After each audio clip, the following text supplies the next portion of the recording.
श्रीमद् भागवत महापुराण प्रथम स्कंद पहला अध्याय। श्री सूत जी से शौनक आदि ऋषियों का प्रश्न। मंगलाचरण। जिससे इस जगत की सृष्टि स्थित और प्रलय होती है, क्योंकि वह सभी सुदुपो पदार्थों में अनुगत है और असत पदार्थों में से पृथक है। जड़ नहीं, चेतन है, परतंत्र नहीं, स्वयं प्रकाश है, जो ब्रह्मा अथवा हिरण्य गर्भ नहीं, प्रत्युत उन्हें अपने संकल्प से ही जिसने इस वेद ज्ञान आदि दान किया है, जिसके संबंध में बड़े बड़े विद्वान भी मोहित हो जाते हैं। जैसे तजों में सूर्य, राशियों में जल का, जल में स्थल और स्थलों में जल का भ्रम होता है, वैसे ही जिसमें यह त्रिगुणमयी जागृत स्वयं सुषिप्त का रूप सृष्टि मिथ्या होने पर भी अधिष्ठान सत्ता से सत्वत प्रतीत हो रही हो, उस अपनी स्वयं प्रकाश ज्योति से सर्वदा और सर्वथा माया और माया कार्य से पूर्णतः मुक्त रहने वाले परम सत्य रूप परमात्मा का हम ध्यान करते हैं।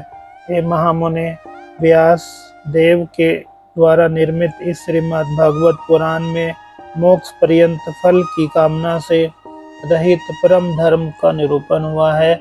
इसमें शुद्धांतकरण सत्य पुरुषों के जानने योग्य इस वास्तविक वस्तु का परमात्मा का निरूपण किया गया है, जो तीनों तापों को जड़ से नाश करने वाली और परम कल्याण देने वाली है। अब और किस साधन या शास्त्र का क्या प्रयोजन? जिस समय भी सुकृति पुरुष इसके श्रवण की इच्छा करते हैं, ईश्वर उसी समय अविलंब उनके हृदय में आकर बंदी बन जाते हैं। रस के मर्मज्ञ भक्तजन, यह श्रीमद् भागवत वेद रूप कल्प वृक्ष का पका हुआ फल है।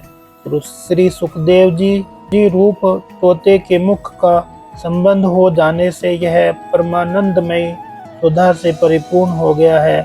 इस फल में छिलका, गुठली आदि त्याज्य अंश तनिक भी नहीं है। यह मूर्तिमान रस है।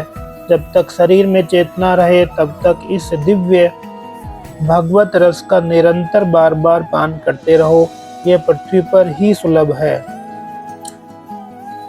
कथा प्रारंभ। एक बार भगवान विष्णु एवं देवताओं के परम पुण्यमय क्षेत्र नैमिषारण्य में शौनक आदि ऋषियों ने भागवत प्राप्ति की इच्छा से सहस्र वर्षों पूरे होने वाले एक महान यज्ञ का अनुष्ठान किया।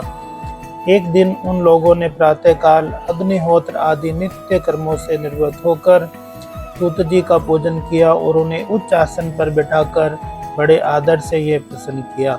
ऋषियों ने कहा, हे सूत जी, आप निष्पाप हैं। आपने समस्त इतिहास, पुराण और धर्म शास्त्रों का विधि पूर्वक अध्ययन किया है तथा उनकी भली भांति व्याख्या भी की है।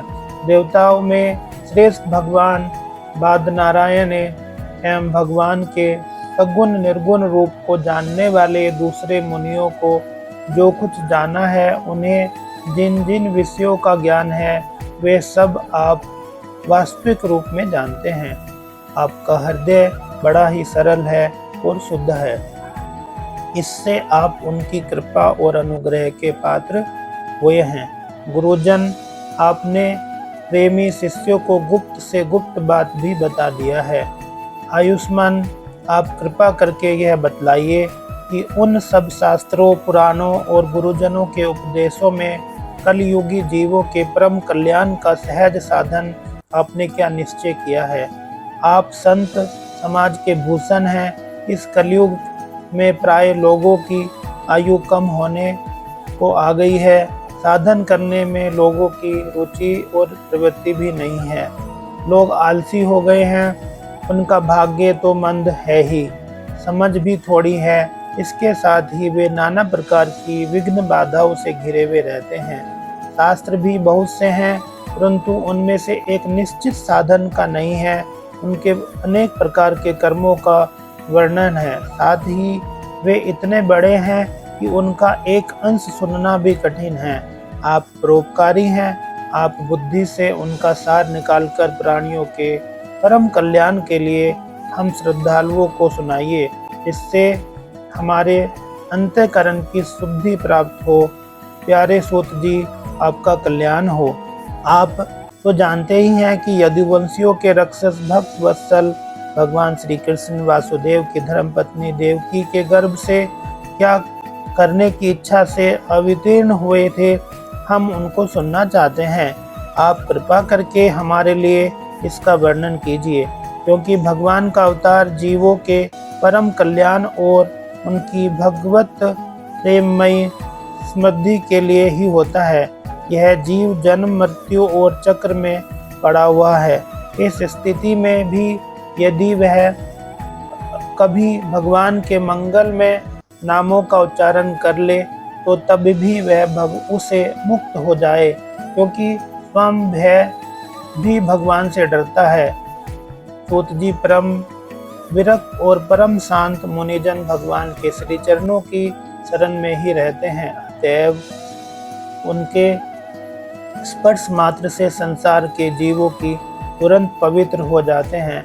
इधर गंगा जी के जल का बहुत दिनों तक सेवन किया जाए तो तब कहीं पवित्रता प्राप्त होती है। ऐसे पुण्य आत्मा भक्त जिनकी लीलाओं का गान करते रहते हैं, उन भगवान का कलिम हलारी पवित्र यश भला आत्मशुद्धि की इच्छा वाला ऐसा कौन सा मनुष्य होगा जो स्वर्ण न करे।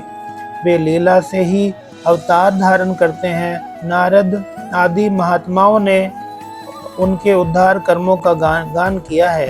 हम श्रद्धालुओं के प्रति आप उनका वर्णन कीजिए।